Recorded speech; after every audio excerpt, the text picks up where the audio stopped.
네, 오늘 6월 첫 주, 6월 첫날 예배 드리는데요. 오늘 설교 제목은 예루살렘아 예루살렘아. 어, 예루살렘이 도대체 어떤 일이 있었는지 말씀 속에서 한번 살펴볼까요? 성경 공독하죠.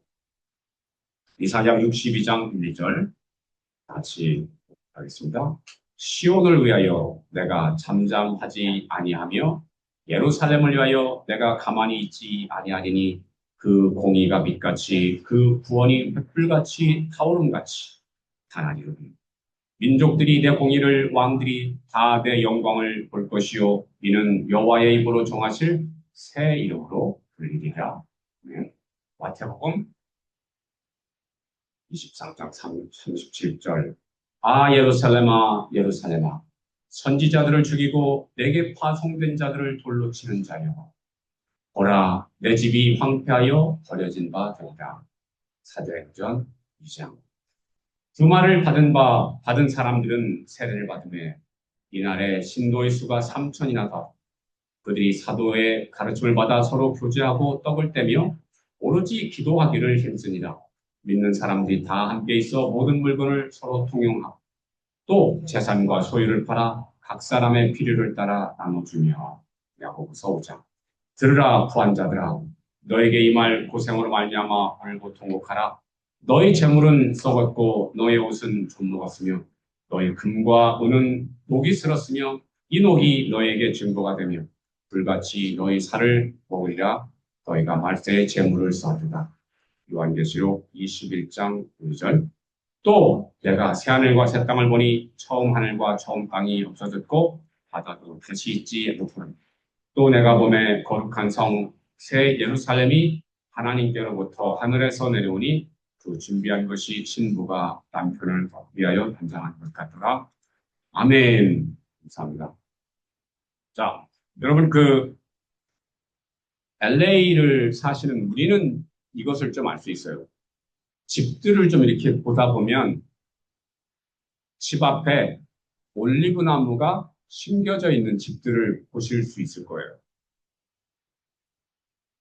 그러면 10중 8구 유대인들의 집입니다. 물론 뭐 유대인 아닌 사람들도 올리브 나무는 심을 수도 있으나 예를 들어서 집이 대층 구조로 지어졌다. 근데 그 앞에 올리브 나무가 오른쪽과 왼쪽에 대칭으로 심겨져 있다. 이거는 이스라엘 사람입니다. 왜 그럴까요? 이스라엘 사람들에게 올리브 나무는 평화와 번영, 영원, 영광 이런 걸 상징하거든요. 그리고 또 한 가지가 뭐냐면 예루살렘, 시온을 그리워하며 언젠가 그곳에 메시아가 임할 거야. 언젠가 우리가 그곳에 돌아갈 거야. 라는 기대와 소망, 비전이 담겨 있는 나무. 그, 아, 그래서 세계적으로 유대인들은 올리브 나무를 심기를 즐겨하는데 러시아에서 이런 일이 있었답니다. 한 할아버지가 죽어가시면서 올리브 씨앗을 펼치면서 이것은 예루살렘에서 온 올리브 씨앗이야. 이것을 심어주렴. 그러면서 언젠간 너희도 예루살렘에 돌아갈 수 있기를 위해서 기도하라. 라고 말씀하셨다라는 거예요. 그래서 레아라는 어떤 이제 그 손녀가 그거를 심었고, 근데 이스라엘에 이제 이스라엘이 회복이 되면서 전 세계에 퍼져 있는 디아스포라, 흩어져 있는 사람들이라는 거죠. 유대인들을 불러들인다 하는 뉴스가 이제 세계에 전개된 겁니다. 그러니까 러시아에 살던 그리고 전 세계에 살던 많은 사람들, 특별히 러시아의 혹독한 겨울 속에 살아가던 사람들이 많이 이스라엘로 돌아갔죠.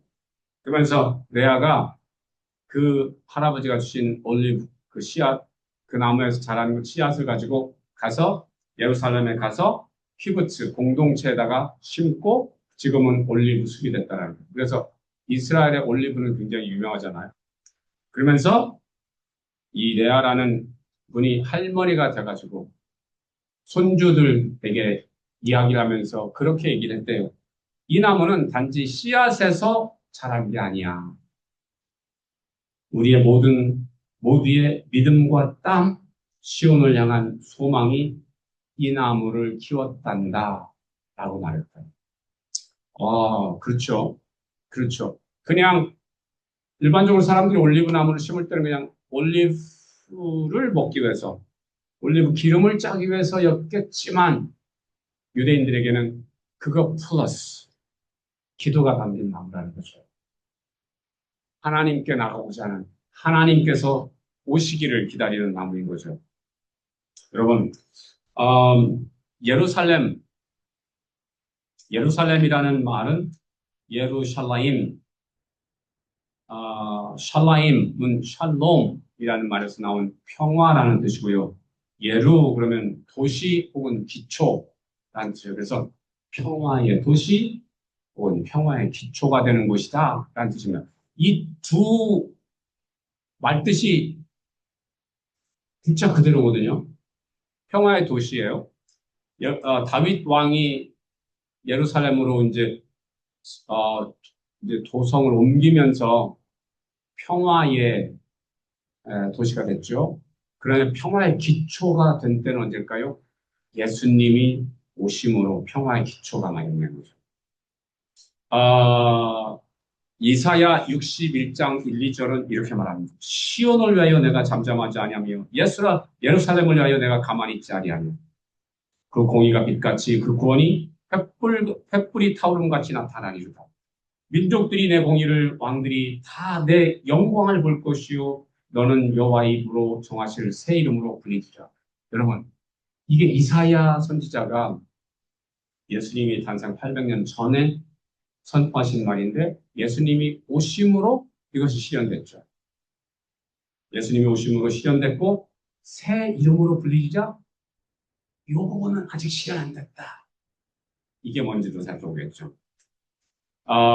예수님이 오심으로 예루살렘이 전 세계적으로 작은 도시였는데 이스라엘의 작은 그냥 언덕이었는데 전 세계적으로 유명한 곳이 되어버렸죠. 전 세계적으로 우리 크리스천들에게는 가장 유명한 이슬람들에게도 유대인들에게도 가장 의미 있는 도시가 되어버렸죠. 자, 그런데 이것이 또 어떻게 구체화됐냐면 예수님이 오셔서 십자가에서 못 박혀 죽으시고 부활 승천하신 다음에 성령이 임하시면서 제자들에게 성령이 임하니까 엄청난 능력과 권세가 임하면서 어떻게 됐죠? 이전에 인간들은 사실은 자기의 결핍을 채우기 위해서 죄와 악을 졌는데 결핍을 채우기 위해서 죄와 악을 행하는 것이 아니라 사랑으로 행하니까 부자나 가난한 사람이나 있는 사람이나 없는 사람이나 서로 있는 사람이 뭔가를 팔아서 없는 사람에게 나눠주는 너무나 놀라운 새로운 인류가 탄생이 됐던 거거든요. 그렇게 이사야서 62장의 예언이 실현되었다. 그래서 믿는 사람들이 다 함께 있어 모든 물건을 서로 통용하고 또 재산과 소유를 팔아 각 사람의 필요를 따라 나눠줬다. 이게 왜 이런 일이 벌어졌는지 여러분 아시잖아요. 믿는 사람이 다 함께 있어 서로 모든 물건을 서로 통용했다는 건 뭐냐면 오순절이 임해서 사람들이 이제 이방에서 이스라엘 사람들이 예루살렘으로 순례를 왔어요. 그랬을 때 그때가 맥주절 성령 강림주일이었단 말이에요. 그걸 보면서 이거 뭐야? 하면 사람들이 너무 놀랬고 그러면서 베드로의 설교를 통해 사람들이 회개하고 예수를 믿으면서 성령이 같이 임하는 역사가 일어나니까 사람들이 그것을 떠날 생각을 안 해요. 돌아가야 되는데 안 돌아가. 여기가 조사원이에요, 정말. 여기가 조사원. 그러니까 어떻게 해야 돼요? 먹고 살아야 될 거 아니에요. 그러니까 순례객들이 다 예루살렘 성전 주변에 모여가지고 사랑이 충만하니까 자기가 가져온 것들을 나누기 시작한 거예요. 그래서 믿는 사람이 다 함께 있어 모든 물건을 서로 통용했다라는 것은 그 컨텍스트 속에서 일어난 사건입니다. 여행을 왔는데 집이 없는데 어떻게 먹을 것이 떨어졌어. 그러니까 어떻게? 아이, 그럼 제 거 이거 있는데 드세요. 그렇게 된 거죠. 그리고 재산도 소유를 팔았다는 거 볼까요? 얘 이제 팔아야 되는 거죠. 그리고 예루살렘에 있는 성도들이 먼저 믿은 성도들이 어허 어떡하지? 지금 바깥에 3천 명, 5천 명이 밤낮으로 모여서 기도하는데 뭘 먹여야 될 거 아니야. 이럴 때 제자들은 이미 훈련이 됐어요. 너희가 먹을 것을 주어라. 그러면 물고기 오병이어로 먹였던 훈련을 받았잖아요. 그러니까 이제 이 제자들은 아하하하. 그럼 우리가 뭘 줘야지. 어떻게? 오병이어는 없어. 오병이어 기적은 못했어. 그러니까 어떻게? 성도들이 할 수 있는 것을 했는데 뭐 자기 것을 팔기 시작하는 거죠. 먼저 믿음이 좋았던 사람들이 팔기 시작했겠죠. 그러니까 그 돈이 다 떨어졌네? 다음 사람이 팔았겠죠. 다음 사람이 팔았겠죠.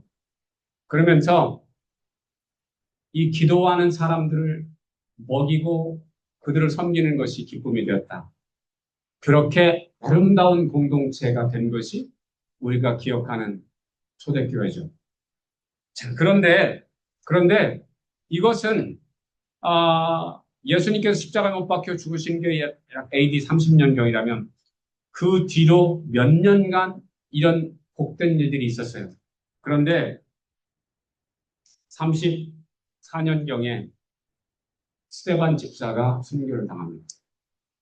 그러면서 41년에 아그리빠 헤롯 아그리빠가 왕에 오르면서 유대인들의 환심을 사기 위해서 성도들을 핍박하기 시작합니다. 그래서 그때 이제 야고보 사도가 요한의 형 야고보 사도가 스데반이 순교를 했죠. 그 다음에 야고보 사도가 순교를 하죠. 그러면서 예수님께서 말씀하신 말씀이 실현이 돼요. 안타깝게도. 마태복음 23장 37절에 예수님께서 말하세요. 예루살렘아, 예루살렘아. 선지자들을 죽이고 내게 파송된 자들을 돌로 치는 자여 암탉이 그 새끼를 날개 아래 몸같이 내가 내 자녀를 모려 한 일이 몇 번이냐. 그러나 너희가 원치 아니하. 예수님도 죽였고 스데반도 죽였고 야고보도 죽였고 그 전에 세례 요한도 죽였고 그래서 어떻게 이제 너의 집이 황폐하여 버린 바 되리라. 자, 예루살렘이 되었던 이유는 왜 그렇죠? 성전이 있었기 때문에. 근데 성전에서 하나님의 진리가 선포되지 않고 그곳에서 장사하는 곳이 되어버렸고 선지자들을 죽이는 사람들의 도당들이 사는 곳이 되어버렸고 분당질을 하고 살이 사욕을 채우는 곳이 되니까 어떻게 돼요? 그런 곳은 필요 없다는 거죠. 그러면서 성전이 썩으니까 예루살렘이 썩고 그러니까 어떻게 예수님께서 너희 집이 황폐케 되리라 하면서 예루살렘을 버리시면서 어떻게 해요? 68년부터 72년까지 로마의 디도 장군이 와서 예루살렘을 완전히 점령해버리죠. 그러면서 예루살렘 성전을 다 회파해버리고요. 성벽도 회파하고요. 그러면서 그냥 벽 하나 남아서 그것이 통곡의 벽이 되잖아요. 정말 아프게 실현됐어요. 그러면서 베드로 사도가 옥에 갇혔다가 천사의 도움으로 풀려납니다. 그러면서 베드로 사도도 이제 피신을 하게 돼요. 그러면서 로마의 교회 담임으로 가요. 그런 다음에 예루살렘 공동체는 이제 야고보 사도가 담임 목사로 남습니다. 그리고 상당히 많은 성도들이 뿔뿔이 흩어졌어요. 이유가 뭐냐? 성도들의 재산을 몰수하기 시작했거든요. 그러면 그 전에 사실은 어떤 일이 있었냐면 교회에 조금씩 관계 들어오기 시작해요. 어떤 사도행전 6장 1절에 보면 헬라파 유대인들이 히브리파 유대인들을 원망했대요. 헬라파 유대인들이 히브리파 유대인들을 원망했대요. 이제 음식을 배급받는데 쟤들은 더 주는 것 같은데 원망이 들어오기 시작한 거예요. 그리고 사도행전 5장에는 아나니아와 삽비라 이야기가 있죠. 재산을 팔았어. 그래서 성도들을 위해서 쓰기로 작정을 했어. 근데 잠깐. 있잖아. 만큼은 좀 우리가 좀 세이브를 해놓자. 어떤 일이 일어날지 몰라. 그래서 어떻게 그들이 즉사를 했잖아요. 남편 먼저 죽고 아내도 즉사하고. 순전하지 않았다. 자, 그런데 이 작은 악들이 어떻게 번져졌는지 아십니까? 우리가 지난 한 주간 야고보서를 묵상하면서 엄청 은혜를 받았잖아요. 그 중에 야고보서 5장에 있는 내용 우리가 충격으로 들었잖아요. 뭐라고 말하죠? 들으라 부한자들아 너에게 임할 고생으로 말미암아 울고 통곡하라. 너의 재물은 썩었고 너의 옷은 젖먹었으며 너의 금과 은은 녹이 쓸었는데 금과 은에 쓴 독이 너희들의 살을 불살라버려. 우리가 알던 예루살렘 어떻게 된 거죠? 유무상통하고 그랬던 아름다운 공동체, 기도하기를 전념했던, 말씀 전하기를 전념했던 그 공동체는 어디 가고 부자들과 가난한 사람들이 층이 갈려져서 부자들은 추수를 하고서도 품삯을 제대로 안 주는 이 악이 어쩌다가 예루살렘 교회에 이런 일이 벌어졌을까요? 그러면서 분파가 생겼어요. 그러면서 시기와 원망이 생겼어요. 여러분 잘 생각해 보세요. 우리는 그동안 사탄이 그리고 헤롯 당들이 제사장들이 유대인들이 율법파 유대인들이 성도들을 핍박한 줄만 알았어요. 그랬는데 그거보다 더 강한 엄청난 사건이 내부에 있었다. 내부에 원망과 욕심들이 교회에 드러나기 시작하면서 분파가 생기기 시작했다. 헬라파, 히브리파가 생기기는 시작했고 부자와 가난한 자들이 분리되기 시작했다. 그래서 예루살렘 교회에 어려움이 온 것이 그냥 외부적인 이유만이 아니었다는 사실을 내부적으로 썩어가고 있었다. 그러니까 어떻게 외부적인 그러니까 사단이 틈타기 시작했고 외부에서 교회를 회파하기 시작했다라는 거예요. 그래서 그것을 간파한 야고보 사도가 이 얘기를 하는 거예요. 야고보서 1장 13절로 15절 사람이 시험 받을 때 내가 하나님께 시험 받는다 하지 말지니 하나님은 악에게 시험을 받지도 아니하시고 친히 아무도 시험하시지 아니하시느니라. 오직 각 사람이 시험을 받는 것은 자기 욕심에 끌려 미혹되니 욕심이 잉태한즉 죄를 낳고 죄가 장성한즉 사망을 낳는다라고 말하는 거죠. 그래서 외부적인 이유 당연히 있는데 누구 때문에 무엇 때문에 내가 이렇다라고만 하지 마라. 내가 넉넉한 사람, 내가 성숙한 사람이면 그런 말 하지 않는다는 거예요. 예수님은 그래서 십자가에서 말하시죠. 어찌 저들을 사하여 주옵소서 자기들이 하는 것을 알지 못함이니이다. 라고 간단하게 중보를 하셔요. 네가 이러니까 내가 이러지. 너 때문에 난 불행해. 네가 이러니까 난 못하겠어. 이런 게 아니란 말이야. 그래서 교회가 시련이 오고 고난이 올 때 어떻게 내 탓이오. 내 속으로 들어가야 된다. 자, 그러면서 하나님께서 나의 불순물을 뽑아내시려고 이런 축복을 주시는구나 라고 생각하면 정답이다.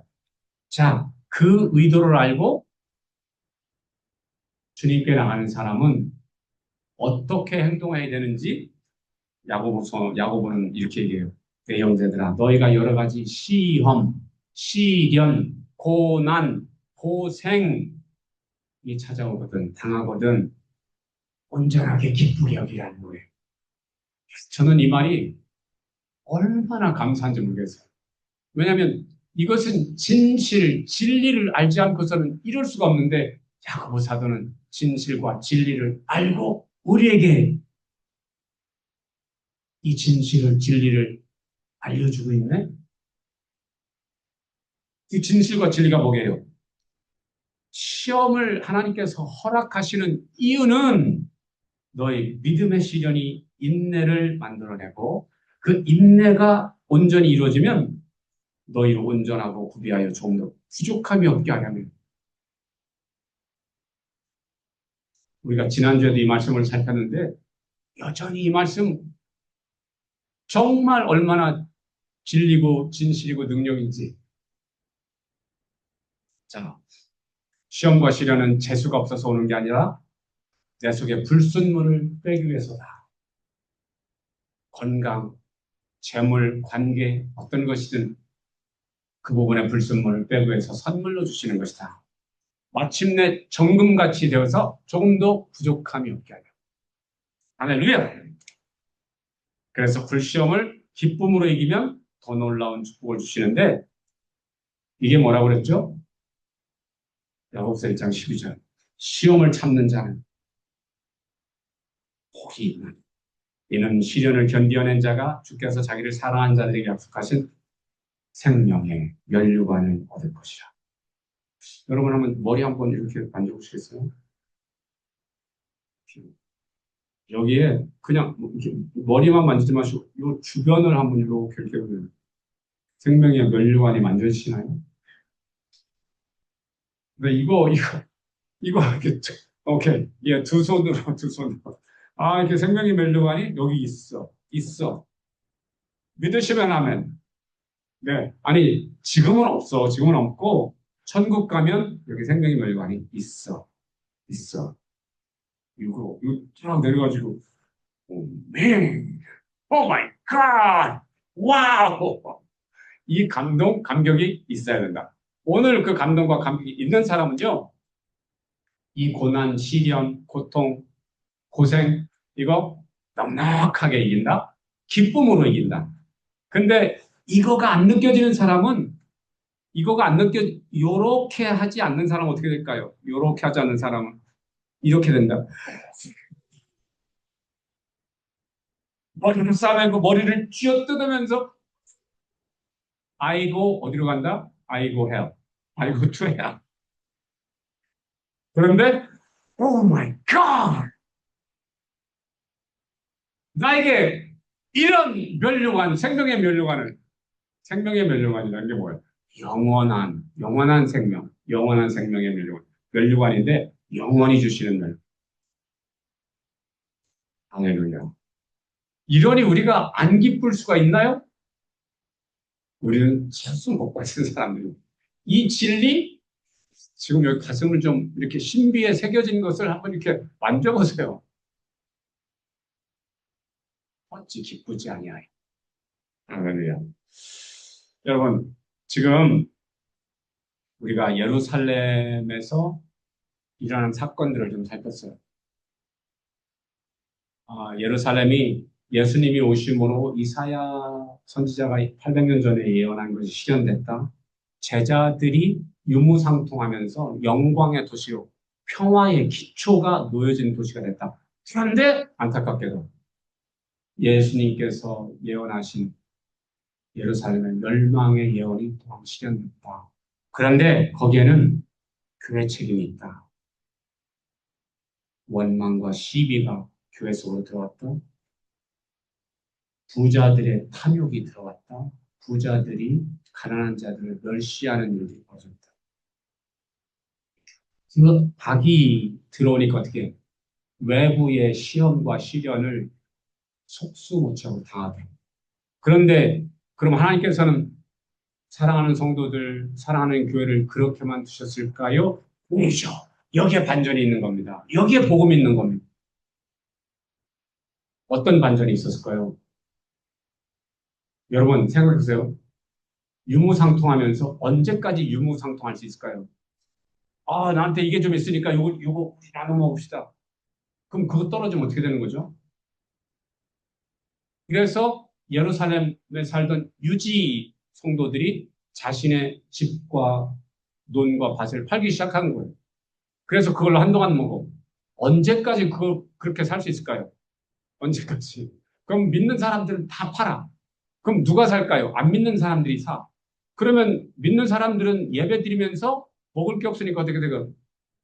아유, 그럼 뭐 이제 내 집은 팔았고 내 논과 밭을 팔았으니까 그럼 내가 어떻게 해야지? 남의 집에 가서 일을 해야 돼요. 종살이를 해야 돼요. 이게 하나님께서 원하시는 거였을까요?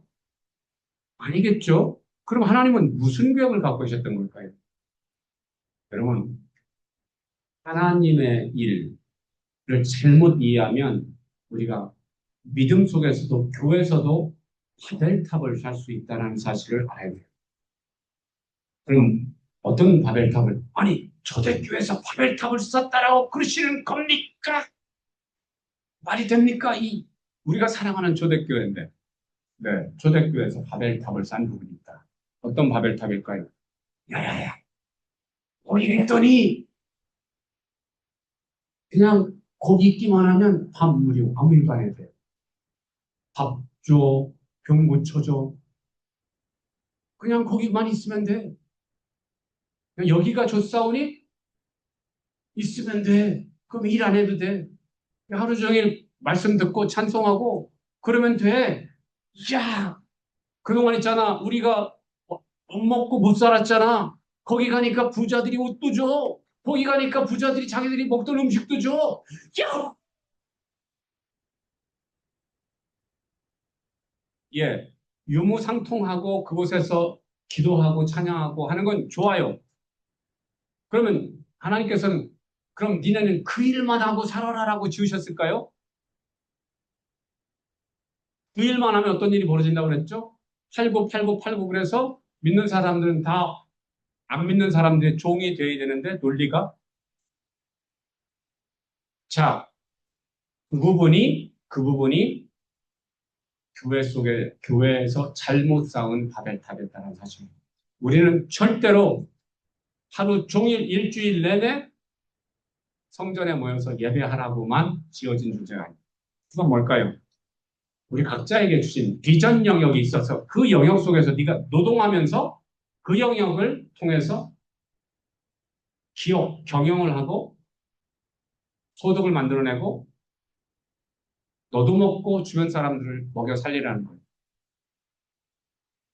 그런데 초대교회에서 그거를 잠시 잊어버렸네. 여기가 조사오니하고 말씀 묵상만 했네. 이 초대교회는 무슨 모델이냐면 오늘날 말로 하면 부흥회하는 교회 모델이에요. 부흥회하는 모델. 부흥회를 3박 4일 할 수도 있고 15일, 한 달 할 수도 있어. 집중으로 그냥 정말 부흥회만 할 수 있어. 그러나 이것을 평생 할 수 있느냐? 아닌 거죠. 평생 부흥회 하라고 우리를 지으시지 않으신 거예요. 그럼 뭐랄까요?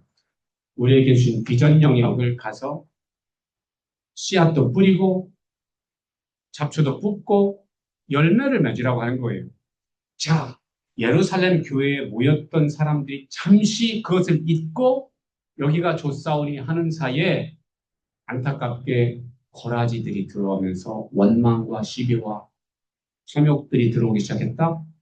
자, 그럴 때 어떻게 바벨탑을 쌓던 사람들에 대해서 하나님이 어떻게 하셨죠? 언어를 혼돈케 하셔서 그들을 어떻게 했다?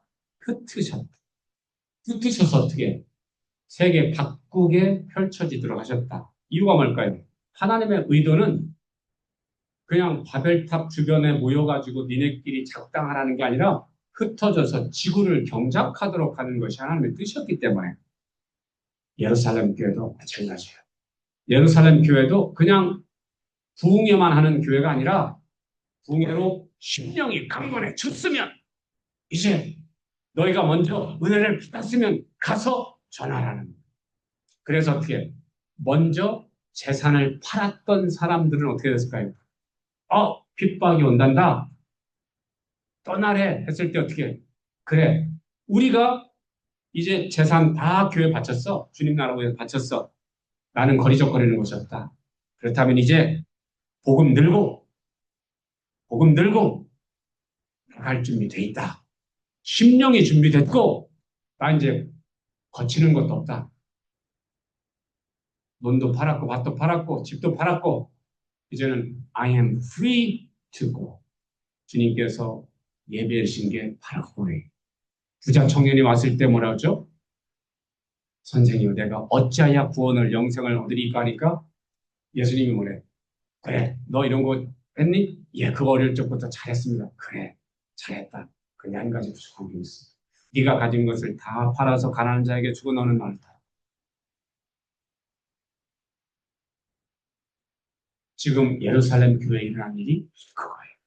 부자 청년은 못했어요. 그런데 성령을 받은 사람들은 그리고 그 예루살렘 교회에서 천국의 예고편을 맛본 사람들은 그걸 할 수 있었어요.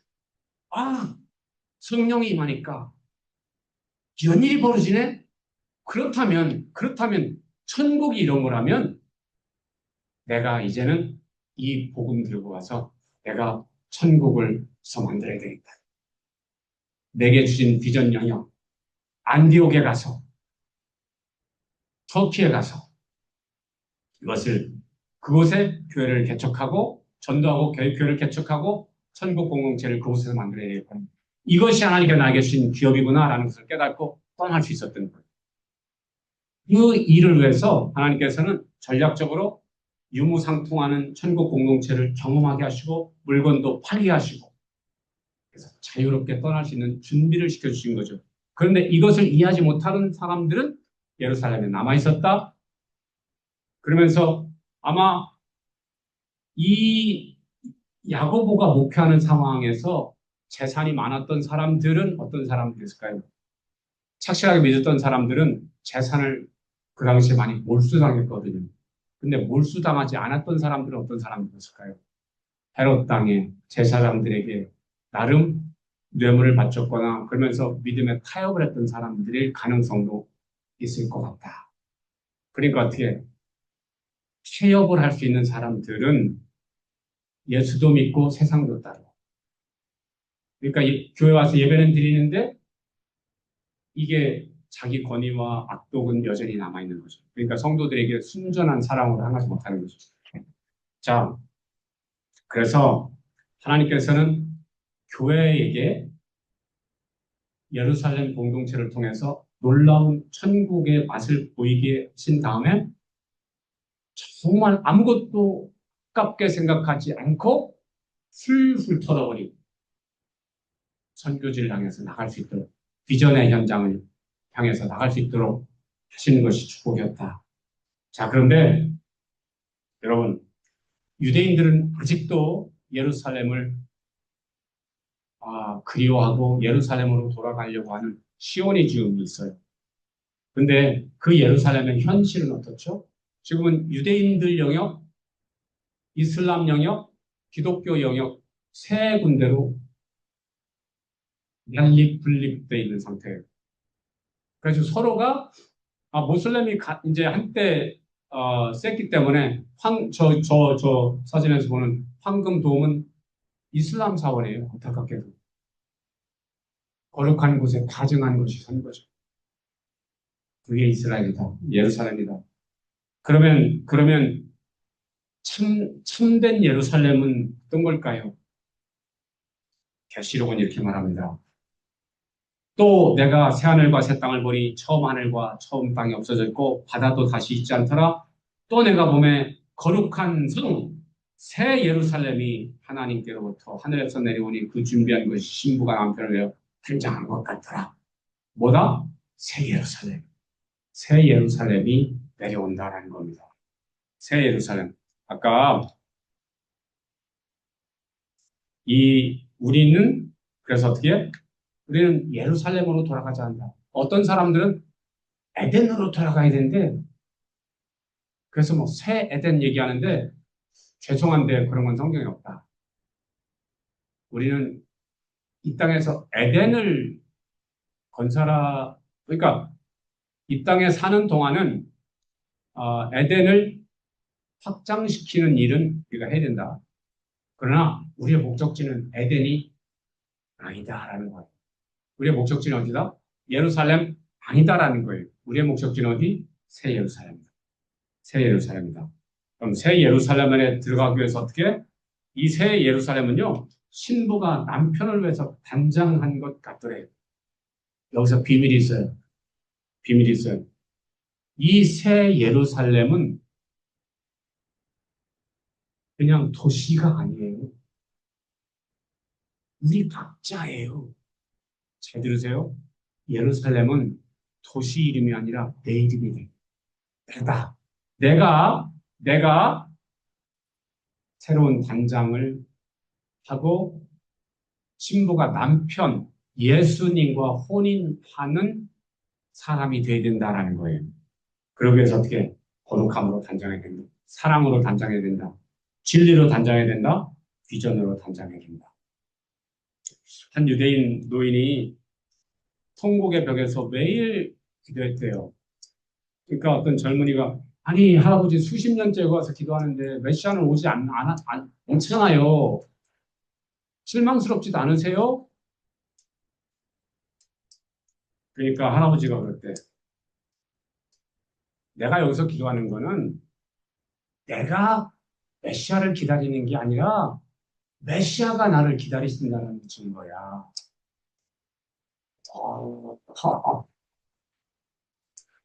내가 이곳에서 기도하는 것은 내가 예수님을 기다리는 게 아니라 예수님께서 나를 기다리시기 때문에 그런 거야. 아멘. 할렐루야. 여러분, 우리가 이 예루살렘을 생각하면서 묵상할 게 있습니다. 우리가 받을 교훈과 비전을 생각하자. 여러분, 저게 마태복음 21장 10절에요. 예루살렘아 예루살렘아 선지자를 죽고 내게 파송된 자들을 돌로 치는 자여라는 건데 그런 자들에게는 집이 황폐하여 버리진 받겠다라는 거예요. 자, 근데 저 예루살렘에 내 이름을 넣어보자. 예. 저기에 내 이름을 넣어서 읽어봅시다. 샬롬아, 샬롬아. 다 같이 시작.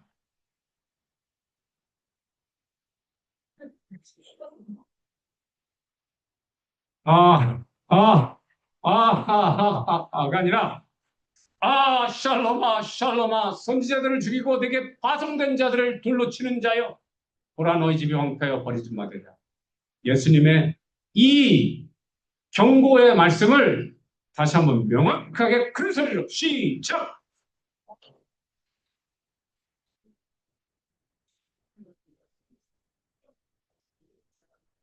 이거를 들어야 된다. 예루살렘은 도시가 아니라 나다. 내가 예루살렘이다.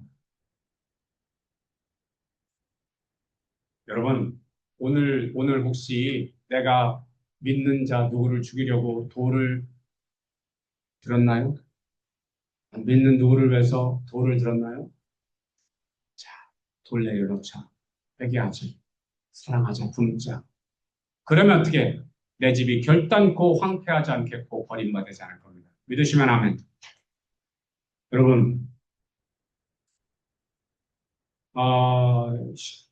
이사야 62장 말씀 보죠. 뭐죠? 이사야 62장 1, 2절은 이렇게 말합니다. 시온을 위하여, 시온은 예루살렘의 다른 이미죠. 시온을 위하여 내가 잠잠하지 않으며 예루살렘을 위하여 내가 가만히 있지 않겠다. 자, 이 말에 내 이름을 넣고 읽습니다. 시작. 샬롬을 위하여 내가 잠잠하지 아니하며 샬롬을 위하여 내가 가만히 있지 아니하니 샬롬의 공의가 빛같이 샬롬의 구원이 횃불이 타오른 같이 나타나니라. 민족들이 샬롬의 공의를 왕들이 다 샬롬의 영광을 볼 것이요 샬롬은 여호와의 입으로 정하실 새 이름으로 불리리라. 여러분 저 좀 한번 보세요. 자, 제가 어떤 사람이라고요? 이런 사람이야. 이런 사람이야. 저 뭐 좀 생긴 거 이렇고 뭐 좀 꾀죄죄하다고 저 함부로 좀 하지 마세요. 나 이런 사람이에요. 예수님께서 뭘 하시냐면 샬롬을 위하여 내가 잠잠하지 않으시겠대. 샬롬을 위하여 내가 가만히 있지 않으시겠대. 샬롬의 공의가 빛같이 샬롬의 구원이 횃불이 타오른 같이 민족들이 샬롬의 공의를 왕들이 다 샬롬의 영광을 볼 것이요. 샬롬은 여호와의 입으로 정하실 새 이름으로 불리겠대. 아니 내가 그런 사람인데 아 왜 그러세요? 할렐루야. 여러분 너는 여호와의 입으로 정하실 새 이름으로 불리기에 제가 정말 이거 감사하는데요. 왜냐면 저 한국 이름 저희 육체 아버지가 정하신 이름은 용창이었어요. 아, 김씨에다가 쇠금 금 금이란 뜻이잖아요. 용은 얼굴용 그리고 편안할 용이에요. 편안하다는 뜻이에요. 그리고 창은 화창하다 그럴 때 창자거든요. 그래서 화창할 창 그리고 또 그런 무슨 뜻이냐면 그런 거 있는지 몰랐어요. 그냥 화창할 창으로만 처음에 알고 있다가 우편을 보니까 검은고 가락창 뭐 이런 뜻이 있어요. 그래서 뭐냐면 황금 얼굴로 통하는 사람 뭐 이런 황금 얼굴에 여호와의 가락을 뭐 하는 사람 한가락 하는 사람 이런 거예요. 그래서 어떻게 보니까 이 이름이 샬롬의 뜻을 가지고 있는 나중에 제가 하나님께서 저한테 샬롬이라는 이름을 주셨어요. 그래서 이 말이 저한테는 매우 의미가 있다. 자, 여러분, 예수님께서 우리에게 작정하신 건 그러니까. 한마디만 더 할까요? 요한계시록 21장 2절 말씀에 또 내가 보매 거룩한 성, 새 예루살렘이 하나님께로 하늘에서 내려오니 그 준비한 것이 신부가 남편을 위해 단장한 것 같더라. 자, 여기에다가 내 이름을 넣어보자. 또 내가 보매 거룩한 성, 여러분의 이름, 샬롬이 하나님께로부터 하늘에서 내려오는데 그 준비한 것이 샬롬이 남편을 위해서 달성한 것 같아요. 그래서 여러분, 이 예루살렘에다가 내 이름을 넣어보니까, make sense. 그때 은혜가 있는. 예루살렘은 그저 저기에 있는 도시의 이름이 아니라 우리 각자 한 사람 한 사람들이 모여 거룩하게 만들어진 도시의 이름이었다. 내 이름이었다라는 사실을 우리는 알게 돼요. 그래서 여러분, 아까 이사야서에서 뭐라고요? 너는 여호와의 입으로 정하실 새 이름으로 불리리라고 그랬잖아요. 새 이름으로. 그런데 계시록에서 어떻게 새 예루살렘, 새 예루살렘. 그래서 오늘 우리가 예루살렘에 대해서 묵상을 하면서 내가 예루살렘이다. 내가 그리스도의 신부로 예비되는 거구나 라는 것을 제가 배웠습니다. 우리 잠시 기도하겠습니다. 좋으신 하나님, 예루살렘 주님께서 오셔서 빛으로 영광의 도시로 만들어 주셨건만 제자들이 유무상통하며 예배드리며 주를 찬양하며 영광의 도시로 만들었건만 믿음의 바벨탑을 쌓음으로 거기에 악이 들어왔고 원망과 시비가 들어왔고 그러면서 믿는 이들에게 악이 들어오니 그 도성이 멸망했습니다. 그 도성에 악이 가득했고 율법주의자들이 또 로마주의자들이 로마 군대에 의해서 그 도시가 멸망했습니다. 그런 다음에 1945년 이스라엘이 다시 설 때까지 그 집이 황폐되었던 것을 우리가 봅니다. 그렇다고 우리가 예루살렘으로 돌아갈 것인가? 아니요. 우리는 새 예루살렘, 새 이름, 새 예루살렘으로 될 곳이 정해진 비전 아니든 이제 새 예루살렘에 합당한 삶을 살 수 있도록 믿음과 소망과 사랑으로 비전으로 충만케 하여 주시옵소서. 저희들에게 있는 모든 악들 지금 이 순간에 내려놓습니다.